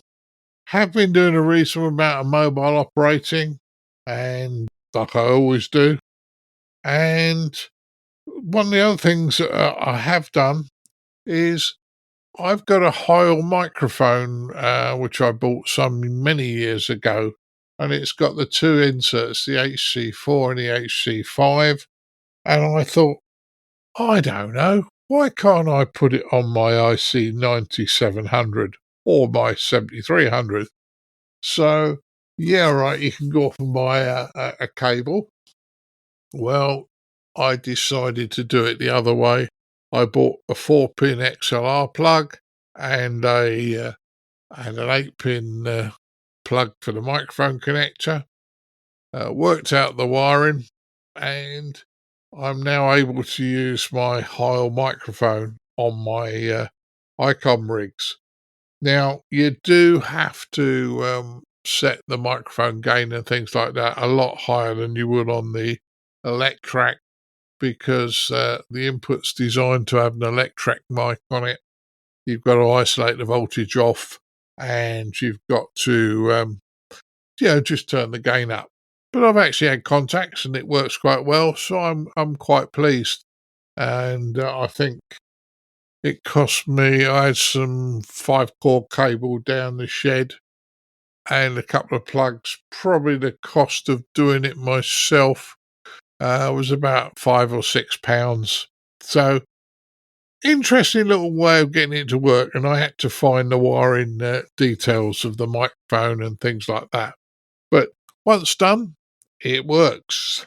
And last but not least, as Edmund said, we will be at the Cats Bazaar. We will have a table at the Cats Bazaar. This event is taking place in Caldeston on the 19th of this month, 19th of November. Doors open, I believe, about 10 o'clock. You don't have big dealers at this rally. This is a very, very local rally where you will find cherished items. Let's put it that way. Cherished items at very reasonable prices. And it's also a great social event. Come and meet people in the area. It's meet up with lots of people I speak to all year long, but it's nice just to meet up with them face to face there. And I know in the past the Essex boys and Dorothy, Essex boys and Dorothy, let's put it that way, have been over to see us. So, I think it's a well worth trip.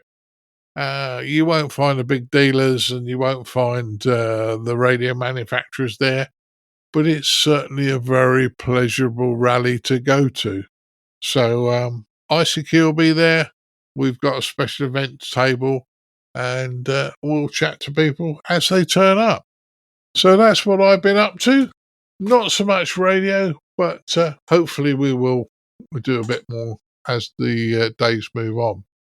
So all's left to me to do now is to thank you guys for turning up, and we'll continue with the podcast. I'd like to thank Mr. Dan Romanchik KB6NU. Well, thanks for having me. Great to have you as always, Dan. I'd like to thank Caryn Eve Murray KD2GUT. Thank you, Martin. Another good one in the books. I think so. And even if I was trying to wind you up a little bit earlier, I was a naughty boy today. I've been a bit playful, I know. And I'd like to thank Mr. Edmund Spicer M0MNG. Thanks for having me on, Martin. Good one. And if I don't speak to you before, we'll see you at Cats. And last but not least, over there in Germany, your coughing fits have held off, Ed. So nice for you on that one. So Mr. Ed Durrant DD5LP. Yeah, thanks for the invite as always, Martin, and to everybody, as usual, stay safe and enjoy the hobby as much as you can. Righto, no problems. All right then, 73 guys, and we'll catch you again soon. 73. And now it's time to have a look at the news in brief with me, Colin M6BOY. News here that the Radio Communication Foundation are going to be helping young people get involved in the amateur radio hobby. Now, the RCF are a small charity that seeks to promote amateur radio engineering and, say, general by the public thing. And last year, they got a number of teachers. They identified the cost of the foundation exam as a barrier for young people to join the hobby. So they've basically come up with a plan here to fund 60 foundation exams each year. Funding will be available for anyone who is under the age of 21 in full-time education and needs help with the exam fee. 15 exams will be funded every quarter, and the first batch aim to be funded in January 2024. So certainly a way of helping, a young person who says that, finances are a barrier to a hobby to get involved in the hobby.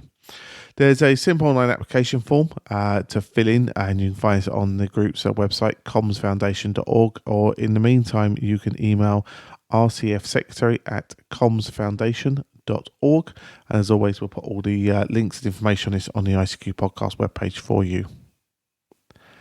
Now, talking about exams and getting people trained, if you've got a potentially nice, new, beautiful radio sitting under the tree this Christmas and you don't have a license yet to use that radio, you need to be aware in the UK there will be a stop on exam dates. So the exam dates for this year, the last time you can take an exam at a club, whether or not online or in a written form, is the 13th of December. And if you're taking a home online exam, the last date for that is the 20th of December to take that exam before Christmas. The exams will be restarting up again from the 3rd of January, but as I say, certainly do take that into account if you're, doing your training courses at the moment and you want to get that license in before Christmas, that the 13th for a club exam and 20th for a home exam are your deadline dates for this year. Now, we mentioned, you got that license, you got that beautiful rig for Christmas. So what are you going to do with it? Well, ICOM have come up with an idea of doing a D.A.R.C QSO party. They're going to be running it from 0000 hours UTC on the 27th of December through to 23:59 UTC on the 5th of January. This is a sort of an annual event they do where they're encouraging D.A.R.C operation communication with as many amateurs worldwide, and they're also encouraging the use of a picture sending function that you can find in their latest D.A.R.C radios. The marketing people must be doing their job here. 30 points are gained for those who enter and go in the draw for a prize. As I say, an operator who submits an approved log will be given a D.A.R.C pass certificate for participating. So we'll pop up the links to the ICOM Japan event page for you to take part in this. And if you're a ICOM D.A.R.C operator, I say it'd be a great opportunity, I'm sure, to show off your new toys, your beautifully decorated house, etc. by that wonderful opportunity of sending that picture with your D.A.R.C radio. Right, well, we're going to head on to our features episode. In this episode, we talk about amateur radio, someone else's problem. Hope it's going to generate some thoughts for you. As always, hope you enjoy.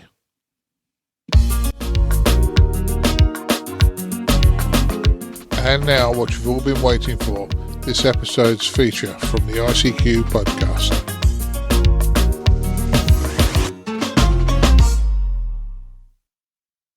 Well, for this episode's feature of the ICQ podcast, we look at an interesting question that we've been considering for a long period of time. And we've titled, I suppose, this feature, Amateur Radio, Someone Else's Problem. Where this stems from is I suppose, a lot of conversations and chats, etc., that are had across the board in our amateur radio hobby. You go to conventions, you go to Hamfest, you go to places like Friedrichshafen, Dayton, Hamvention, etc., and there's this constant discussion that goes on where we're talking about the topic of the health of the amateur radio hobby, and everybody seems to have an opinion of what the problem is.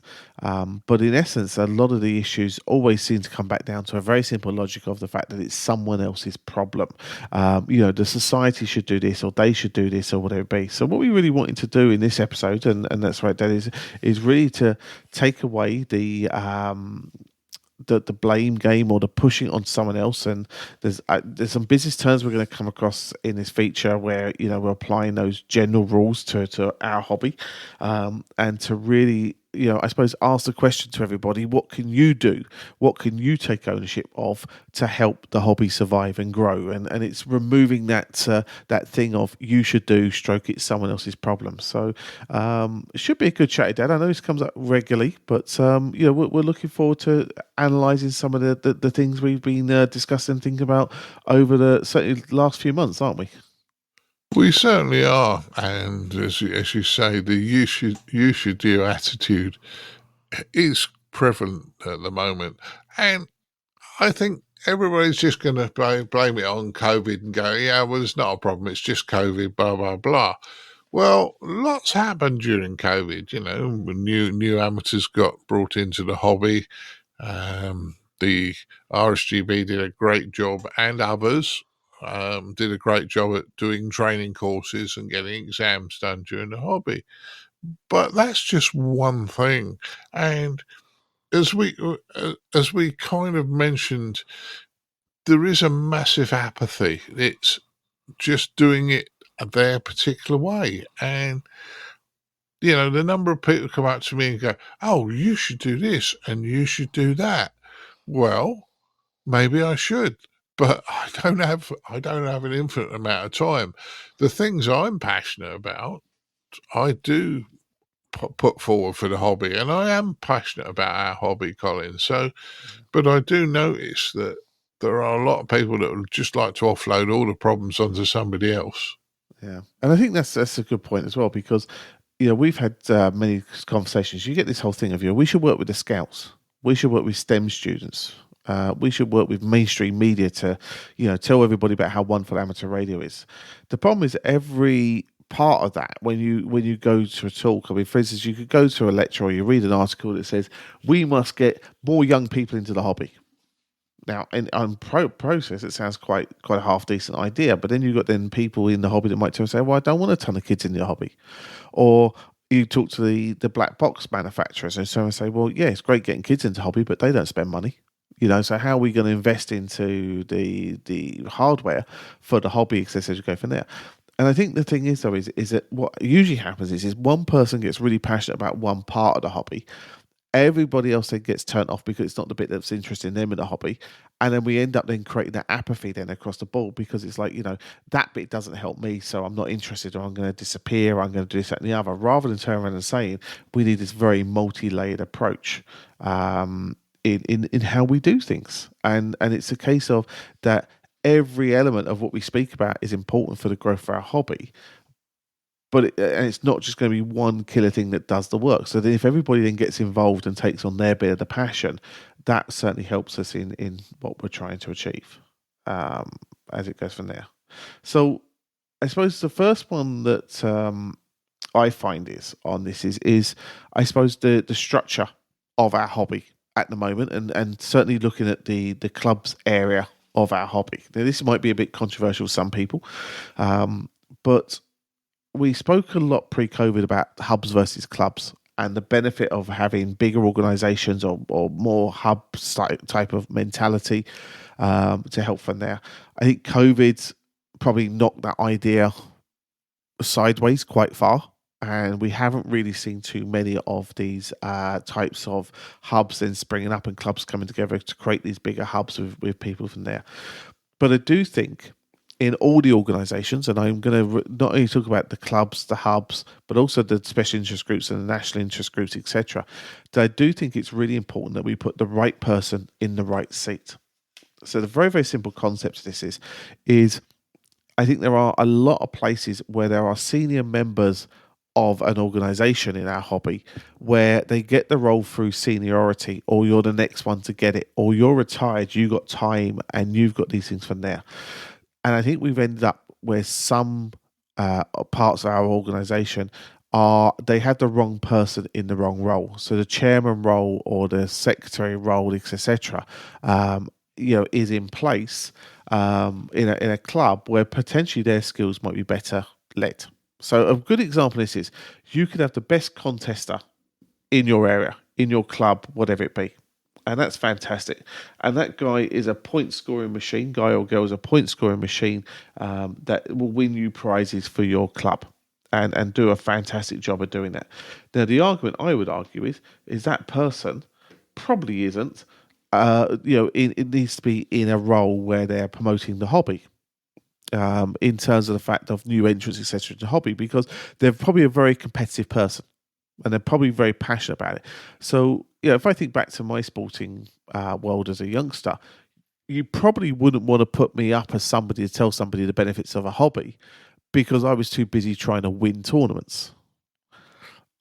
But later on, when that person joins the hobby and they turn around and say, oh my God, I'm really interested in the competitive side of the hobby, then that's probably the time that they should have been introduced to me.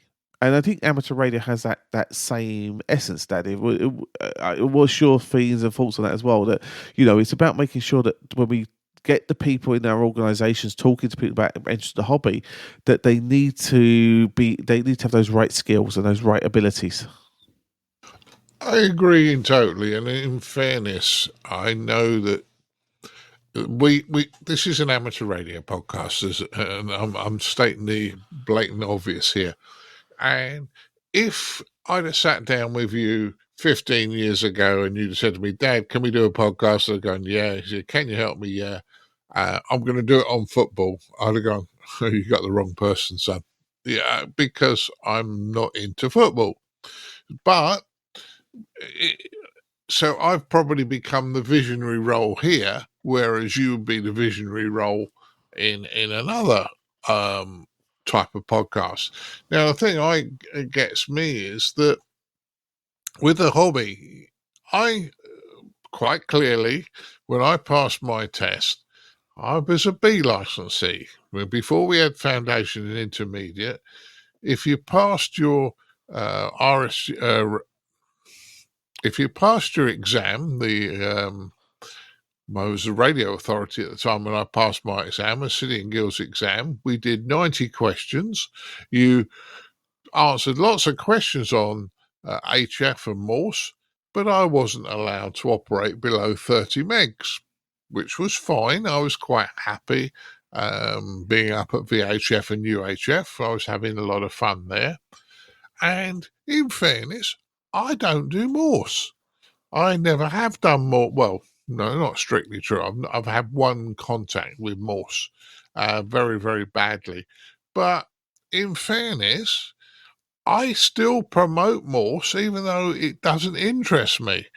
And I think when you in this hobby, you have to have an interest in the hobby, so that when you talk to somebody, you can explain what all these things are. And I think the problem we've got is a lot of people that are very narrow, like your contractor, that are only interested in one subject. If I'd have been in that role, I wouldn't have met half the people I've met today. I have a good grounding of the hobby, and I'm able to chat to people and sometimes with newbies, advise them on what they need to do and understand their problems. But sometimes it's something that I'm not particularly interested in myself of doing, but it's still part of the hobby and it's still part of being involved, Colin. Yeah. So you mentioned visionary there, because that's now the question is, and the challenge I'm going to put out to people is to think about their organisation a lot and look to break the models that traditionally that they assign to their clubs. So the visionary comes from a concept of an American business model called EOS. And basically, job titles are less important, but it's the concept of 6 key areas of visionary, people, data, issues, process, and traction. So what the visionary does is the visionary is the driving light, the high level thinker, the person that is the motivator in the group. Ideas, big ideas person. They're probably not great at detail, but it comes naturally to them that people gravitate to that type of person, and they're a very passionate leader, and they invigorate people to join and stay with the organization. So probably in some organizations this would be the chairperson or the secretary would be, but the problem with being a chairperson or a secretary is the fact that you're bogged down probably with paperwork and with the processes and things like that going on in the organization. This is removing away all that administration for that person, where that person then has these people gravitate to them. Now, a lot of people would argue that this is the most important role, the visionary role in the organization. Now, it certainly is very important, and you could argue in a sporting concept it's your quarterback in American football, it's your centre forward in football in Europe. It's it's a very, very key role in terms of being the shining light. But the argument actually in the system is that the second person that we're going to identify, which is called the integrator, is actually the person that can potentially be the most important person, and that's the person that binds everything together in the background end. So what that means is if you think of the show The Game of Thrones, there was always called the Hand of the Throne, the guy who goes around and does everything to keep it all going. So the visionary at the top of the organization attracts everybody in, attracts all the passion inside the group, attracts everybody to move forward and to really gain benefits. And then after that, this integrator pulls everybody together. Now, based upon that then logic, once you then move this to this type of model, then the rest of your committee, your leadership team, etc., can then be given roles based upon what you want to try and achieve. So you could have a head of training, you could have a head of contesting, you could have a captain of inventory, you could have the software developer if you're a software development type of group or whatever it be. And what you then do is you assign roles to different people based upon the passion or the level that they're working on. For instance, if you could have a head of DX organization, for want of a better term, and sort of go from there. And what you're doing by restructuring these types of people is that you're then creating roles that actually match the skills of the people you have in your organization, so that when you can go out to try and recruit or try and benefit people, go from there. But in very, very simple terms as well, if you've got an accountant as an amateur radio enthusiast, as long as they're amenable, obviously, why would you not give them the treasury role? It's looking after money. It's what they do, right? And they probably do it quicker and faster, and then can continue to enjoy the hobby than someone that's not financially trained or whatever it be. So it's about changing the structure and adapting to the needs of the members, and the available time skills you have in your organization will help then every group, every club, every hub, every national organization, every special interest group to then help, have the right people, attracting the right people into our hobby with the passion to get them involved. And then once they're involved, then allow them to potentially hand it off to people in a more specialized area once their interest grows into a specialism. So what do you sort of think of that as a structure, maybe for even your club, Dad, as a thought process? Yeah, I think you're talking a lot of sense here, Colin. And coming back to the hubs and clubs thing that you mentioned earlier, I think there's a big problem in that people think knowledge is power and they want to take it to the grave. To me, passing on that knowledge and seeing people develop, seeing people that I've trained years ago on an amateur radio course, came to a foundation license, now teach the course with me. That's got to be, a real buzz for me, in fairness. I mean, I know that I can turn up to an amateur radio course that we're teaching at Sutton and Cheam, and if for any reason I have to leave, the course is covered. It's done equally as well as I would do it, and that sort of thing. But the problem is people like to hold things together, and this club's not hubs thing as well. It's mine. You're not stealing my members. Blah blah blah, and it's all about being untrusting of everybody. Whereas if we wanted to just look at driving the hobby forward and having the biggest benefit in the hobby, as you say, by having a bigger group and picking the right people to do the jobs within that bigger group, we would have far more going on. We would be far more proactive. We'd be far more visible to the public and far more welcoming. So there's a lot, I think you say is right there, Colin. Yeah. So the next one I've got here as a thought point is the barriers that we believe we have for joining our hobby. So we hear this a lot.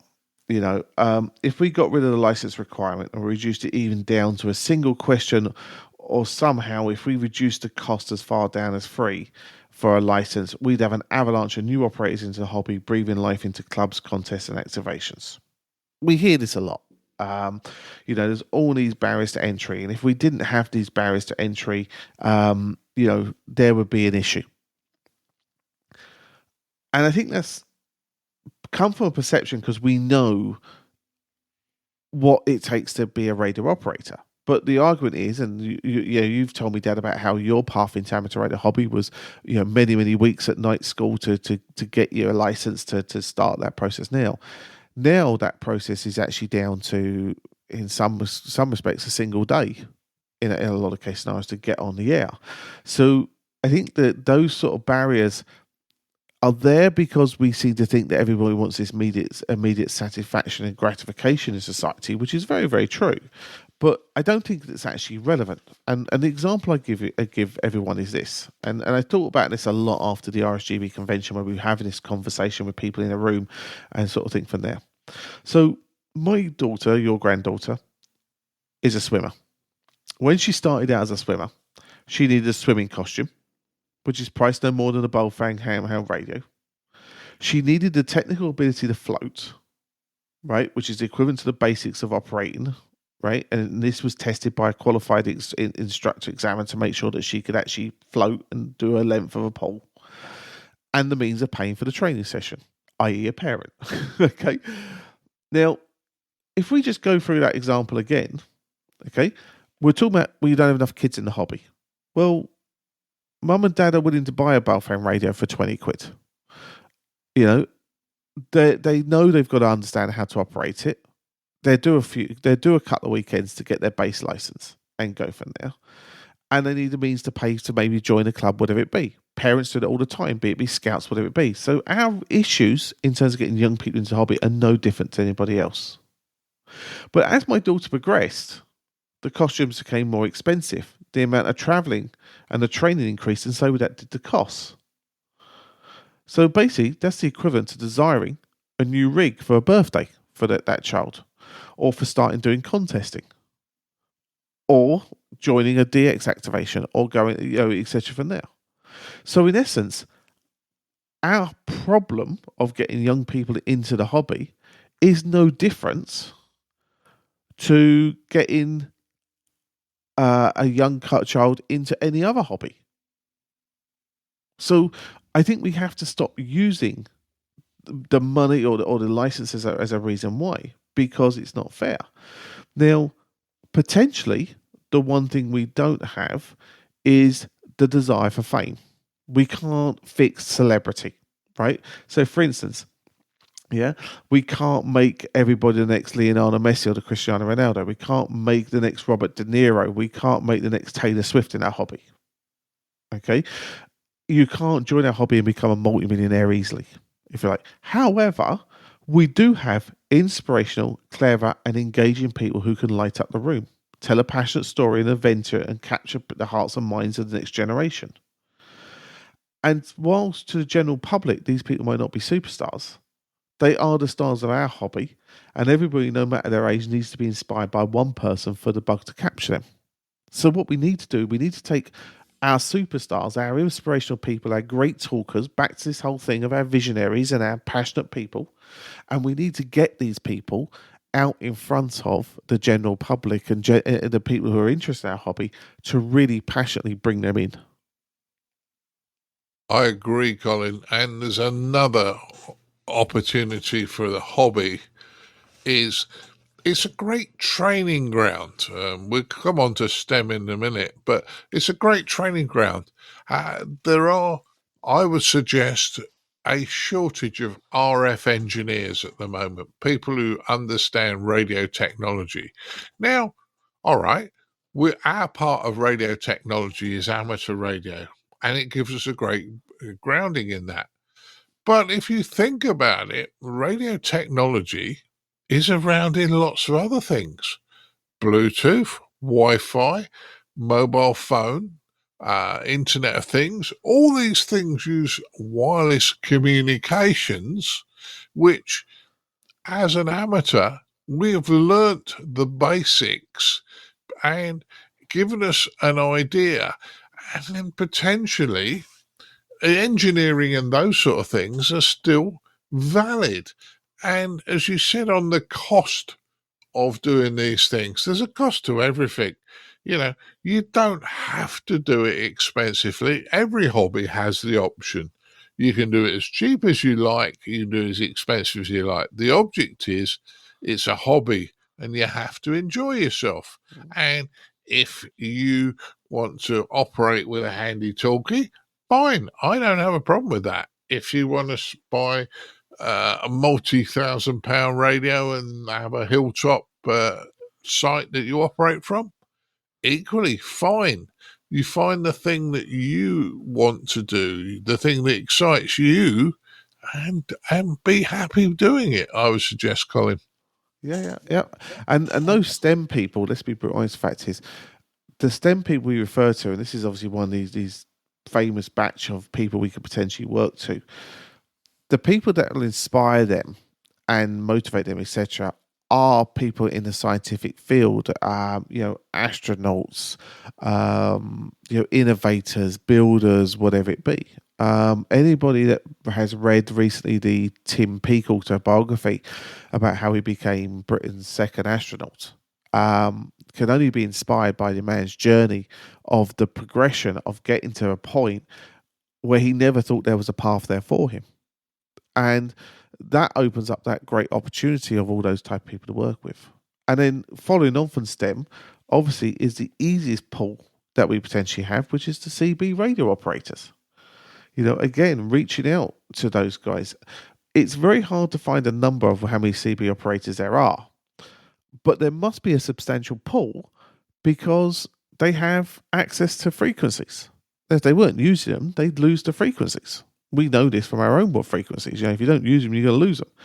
So, again, and I know your favourite one is that we should be radio clubs, not amateur radio clubs or ham radio clubs. We should be radio clubs. And it should involve all aspects of radio and getting people interested from there. I mean, you could even argue, and this one's just come to me as we talk this one through, that hospital radio DJs or people on those lines that have a passion for the technology behind what they're doing are probably as welcoming to our hobby as a future future friend, as a CB operator, as somebody who wants to do amateur radio. Anybody that actually wants to put power through an antenna should be welcomed. Yeah, but it's not just CB operators. And in fairness, and I know that amateurs can be very snobby against CBers, but it's also the license-free operators. In the UK, it's PMR 446. In the States, it's FRS. But the license-free guys, yeah, they start off using radio as a means of short communications. And for some, that will be enough. But in other cases, others will see a limitation and want to go further. Now, just because I'm an amateur radio operator doesn't make me any better, any cleverer than some of the people in those hobbies, in fairness. And if a, for argument's sake, CB club is very, very welcoming to people, you will find that the general public will go where they're welcome. If amateur radio clubs are standoffish, as we can be, you'll find you won't get the members. So, in fairness, we've got people in the club that have come from CB. I did it many, many years ago in the 80s. I be honest with you, and it's not many people know this, I have a CB rig right in the middle of my shack. I'll be honest with you, it's not plugged in at the moment, but I have one. And I don't see any problem with people who are interested in radio taking that knowledge further. And by taking that knowledge further, it's getting everybody involved and trying to make this a happier environment, Colin. Yeah. So, in essence, I suppose what we've done here is we've dissected a lot of the problems here. So, what's the answer? I suppose the first thing is it's not someone else's problem. It's the responsibility of everybody who cares about the hobby and wants it to continue. Okay. Whilst many of the issues facing our hobby are general society issues, what we can do is make the changes to our own house and work our way through this mini crisis. Listen and learn from other minority hobbies and interest groups, and accept that amateur radio will never be as popular as football, American football, soccer, baseball, whatever it be. We have to just accept we're never going to be that popular, but we can still be a strong, vibrant hobby. We need to look inwards. We need to make sure our clubs, our organisation, our groups have the right people in the right positions, and be brave to make the changes and restructure your committee to move forward in the right direction. Yeah, and I think the other thing as well is we need to take a metaphorical sledgehammer to the barriers and boundaries and smash down and work across groups and national organisations to promote the hobby in the best light, sharing our ideas and pooling our collective resources together to make a bigger impact.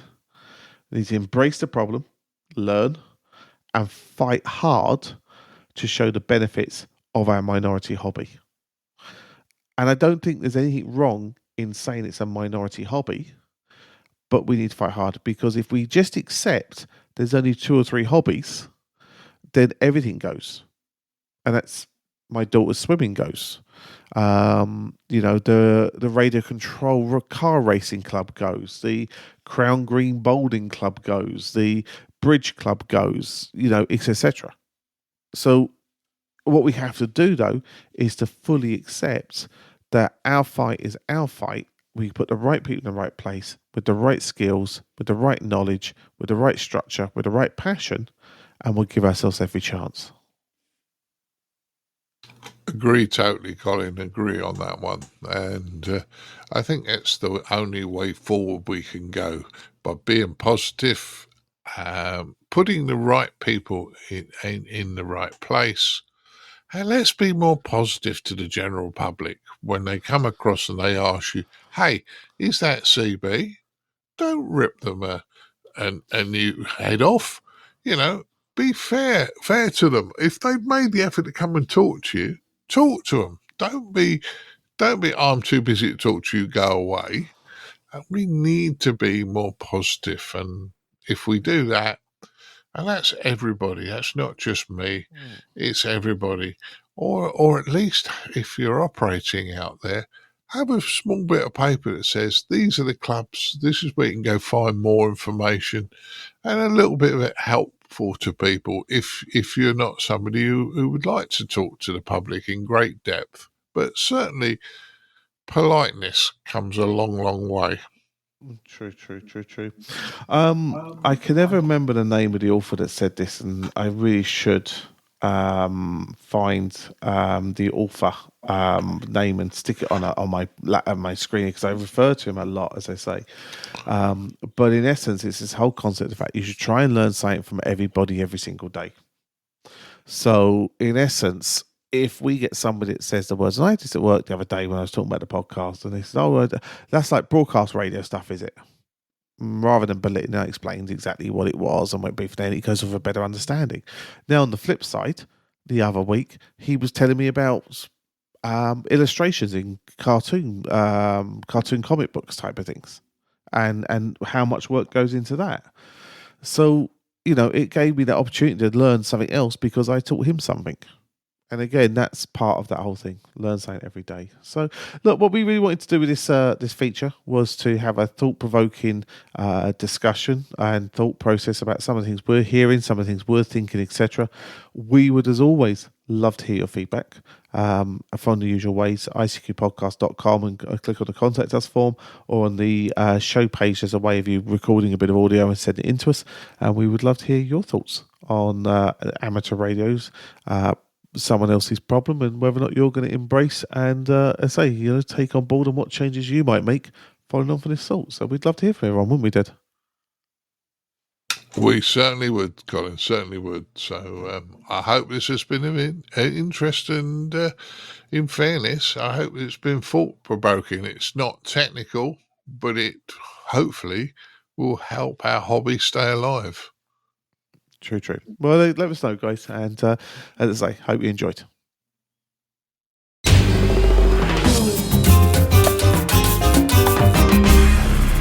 The ICQ Amateur Ham Radio Podcast, serving the amateur ham radio community fortnightly since 2008.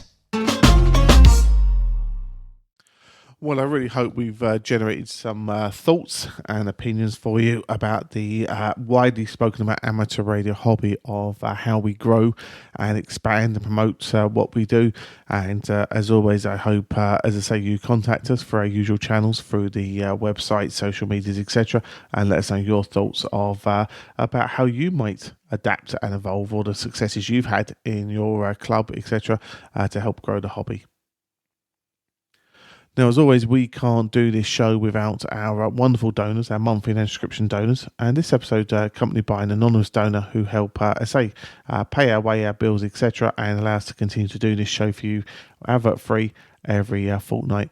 If you have found value from today's show, and I certainly hope you have, we'd ask you to consider turning it into a monetary value, going to icqpodcast.com/donate, where so you can send that value to us and help us continue to do the work that we do.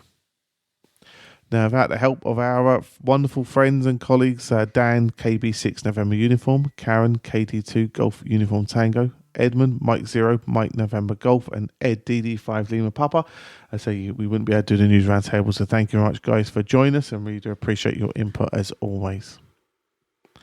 Right, well, that just about sums up episode 416 for your ICQ Amateur Radio podcast for you. As always, many thanks for your continued downloads and support. Really do appreciate it. And as always, we'll do it all again in a fortnight's time. 73's all.